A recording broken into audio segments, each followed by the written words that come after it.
मेरे साथ आप सब लोग संविधान की प्रस्तावना पढ़ेंगे, फिर मैं इसको विराम दूंगा। मेरे साथ आप सब पढ़ेंगे।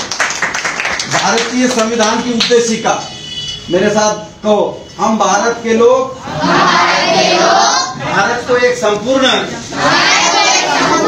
प्रभुत्व संपन्न समाजवादी पंथ निरपेक्ष लोकतंत्रात्मक गणराज्य बनाने के लिए तथा उसके समस्त नागरिकों को सामाजिक आर्थिक और राजनीतिक न्याय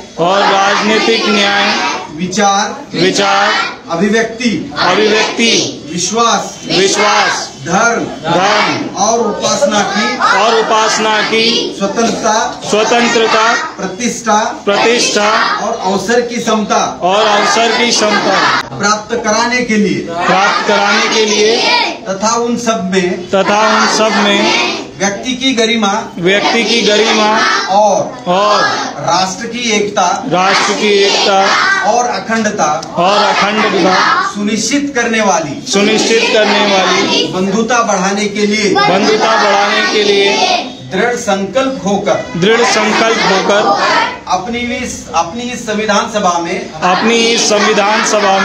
आज की तारीख 26 नवंबर 1949 को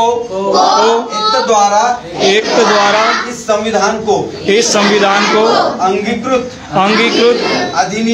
अधिनियमित और आत्मकृत करते हैं। जय भीम, जय संविधान। जय भीम, जय संविधान। जय जय जय जय जय भीम। जय जय जय जय जय भीम। जय जय जय जय जय भीम। बाबा साहब अम्बेडकर,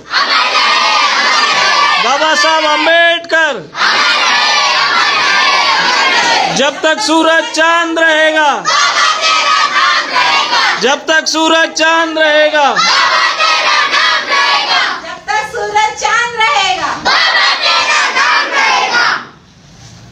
थैंक यू।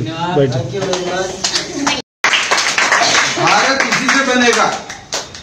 अशोक का भारत ऐसे ही बना था।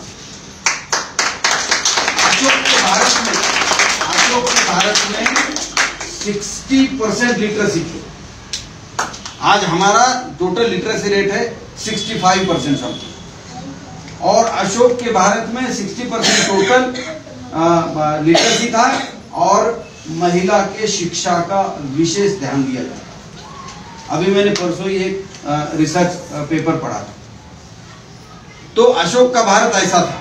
पुनः से ये अपकमिंग भारत जब तक नहीं पढ़ेगा तब तक इसका कोई फायदा नहीं। कोई भगवान आके आपकी मदद नहीं करेगा। आपकी परीक्षा है और बिना पढ़े अगर आप भगवान का जप लगाते पढ़ोगे और परीक्षा में जाओगे, क्या आप पास हो जाओगे? हमें पढ़ना पड़ेगा। मेरा बाप जब तक मेहनत नहीं करेगा तब तक घर में माँ चूल्हा नहीं जला पाएगा। ये सत्य है।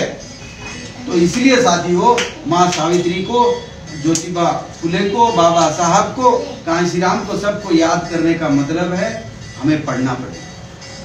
हमें पढ़ना चाहिए, हमें मेहनत करनी चाहिए, और तभी हम खुद को खड़ा कर पाएंगे, तभी हम समाज को खड़ा कर पाएंगे, और तभी हम देश को खड़ा करेंगे। अनपढ़ गवारों से देश नहीं बनेगा। कैसे बनेगा अनपढ़ गवारों से? बाबा साहब जैसी उच्च शिक्षा हमें आत्मसात करनी पड़ेगी। तो साथियों, मैं आपको आखिरी में यही बोलूंगा, हाथ जोड़ के विनती करूंगा, अपने माँ बाप की, अपने टीचर की बात सुनो, अच्छे से पढ़ो, मन लगा के पढ़ो, और बाबा साहब ज्योतिबा का आदर्श आपके सामने रखो, और उसी तरह से उच्च शिक्षित पढ़ो। जैसे मैं आपको बताऊं, एक आखिरी बात बता के अपनी बात को पूर्ण विराम दूंगा। मैं भी एक गांव से आया हूं। मेरे गांव में जाने तक के मेरे गांव का पता नहीं लगता कि यहाँ गांव है। मैं भी 4वीं क्लास तक अपने गांव में पढ़ा हूं। मैंने भी बाहर बैठ के पढ़ाई करी। जब बारिश का सीजन होता था तो स्कूल तो नहीं था हमारा, तो वो जो देहातों में मराठा कम्युनिटी, हमारे महाराष्ट्र में मराठा कम्युनिटी के लोग मंदिर में बैठते थे। मारुति के मंदिर, हनुमान के मंदिर होते, और हमें तो प्रवेश नहीं था। हम बाहर बैठते थे। कई बार बैल बंडी जो होती है गांव में, जो बैल बंडी चलती है वो लकड़ी की होती है, उसके नीचे हम बोरी बिछा के बैठे। वहां से पढ़ के मैं भी आया, मुझे भी मालूम है। पर आज बाबा साहब की बदौलत मैं यहाँ तक आया और अच्छा पढ़ रहा हूँ, मेरे बच्चों को अच्छी शिक्षा दे रहा हूँ, पालन पोषण कर रहा हूँ, समाज के लिए भी सोच समझ के जितना बनता है उतना योगदान देने की कोशिश करता हूँ। पर आप लोग पढ़ोगे तभी हमारे पढ़ने का मतलब है, तभी ज्योतिबा और सावित्री के त्याग का मतलब है। साथियों, इन चीजों को पढ़ो। हमारी मालकन है विजय वर्गीय, मेघा विजय वर्गीय, वो अभी अमेरिका में है। तो मैंने सुबह माँ सावित्री का एक जो कोटिंग आया था वो उनको भेज दिया। तो मेरे अंदर ये जो बाबा साहब भरा है, मैं अपने मालिक से उजागर करने के लिए डरता नहीं हूँ।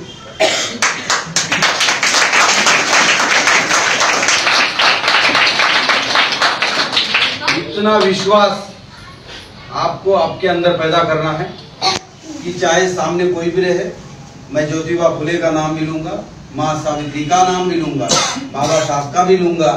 क्योंकि मुझे अपने ऊपर आत्मविश्वास, हमारे लोगों में ये विश्वास की कमी होती है। हम दूसरा कोई आता है तो हम नरम हो जाते हैं, बताने में हिचकते हैं, तो ये हिचक नहीं रखना चाहिए। तो हम सावित्री माँ का जो जीवन, उनका जीवन ही हमारे लिए संदेश है। ज्योतिबा फुले को राष्ट्रपिता कहते हैं। राष्ट्रपिता, सही राष्ट्रपिता ज्योतिबा ही है, गांधी जी नहीं है। ठीक है, उन्हें राष्ट्रपिता क्यों कहना चाहिए?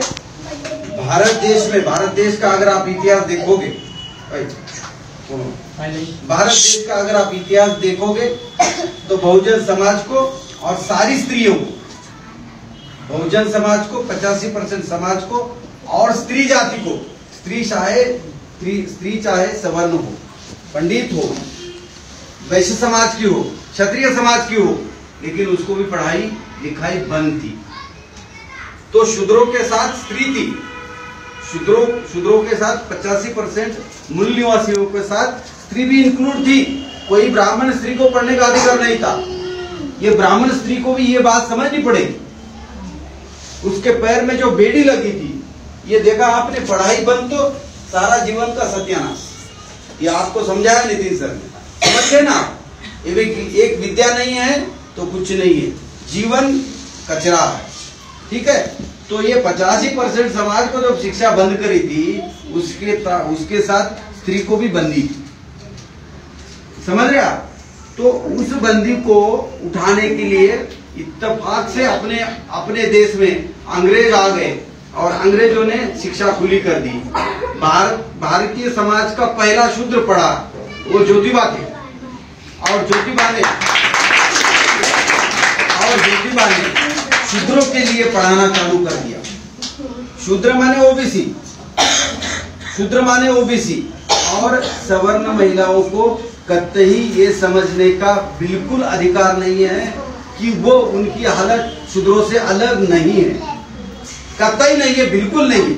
मैं बात ये बता रहा था कि मुझे तो ताज्जुब फील होता है, आज देश की महिलाएं, सवर्ण महिलाएं जब राष्ट्रपति हो रही है, पंतप्रधान हो रही है, भाई आप पीछे जाके देखो ये अधिकार आपको कैसे मिला? ये फुले के आंदोलन की बदौलत मिला है, ये माँ सावित्री बाई का त्याग, उसकी बदौलत मिला। अगर ये खुद के अंग पे गोबर और वो खा के अगर पढ़ाती नहीं, तो क्या आप लोग इस तरह से कपड़े पहनने का अधिकार था आपको इस तरह से बोलने का अधिकार था क्या? आप कौन सी जाति की स्त्री है, इससे कोई अंतर नहीं पड़ता। स्त्री अपने आप में एक जाति है और वो प्रताड़ित है, और उसकी बेड़ियां खोलने का काम जिसने किया है, आपको उसको याद करना चाहिए। हम अपनी मालकिन को बोलते हैं आपको सावित्री बाई जानना पड़ेगा, नहीं तो आप अनपढ़ गवार हैं।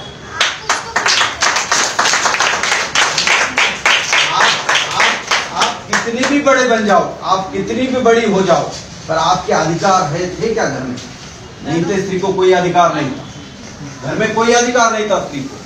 तो वो अधिकार दिलाने का काम जिन महापुरुषों ने किया है भारत देश में, उनको नमन करना, उनको याद करना, ये सबसे बड़ी उनको आदरांजलि रहेगी, ऐसा मुझे लगता है। और ये बच्चे, मेरे ख्याल से ये बच्चे भी थोड़ा, हमने 10 बातें यहाँ कही, एक बात तो इनके दिमाग में और दूसरी बात, मैं प्रमोद, विद्या और प्रवीण को और सचिन और ये सारी टीम को बहुत बधाई देना चाहता हूँ कि आप तो साक्षात ज्योतिबा का और सावित्री का काम कर रहे हैं। स्लम एरिया में कोचिंग चला रहे हो, स्लम एरिया में स्कूल चला रहे हो। अब हम तो क्या है, दूर चौथी मंजिल पे खड़े रह के प्रवीण को बोलते दादा ये मदद है ले लो, नीचे तो वो सहन करता है, ये सचिन करता है, हम तो दूर से खड़े रह के कपड़े संभाल रहे। लेकिन इनका भी त्याग बहुत बड़ा है।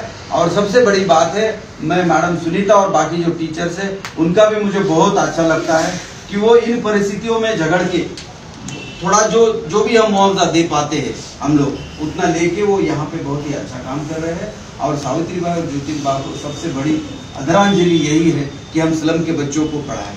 स्लम के बच्चों को पढ़ाने का क्या मतलब है? स्लम के बच्चों के माँ बाप को नौकरी पानी नहीं है, पैसा कम है, कमाई कम है। अच्छा, हमारे जैसे हम जैसे स्कूल में बच्चों को पढ़ा रहे हो, पढ़ा नहीं पाते बेचारे। तो सरकारी स्कूल का अभी हालत ये बता रही थी कि मेरे बच्चे 3 साल से वहां जा रहे थे, ना टीचर का लेना देना है, ना किसी को लेना देना। 5 साल क्या 10 साल पढ़ा लो, कुछ नहीं आएगा उसको।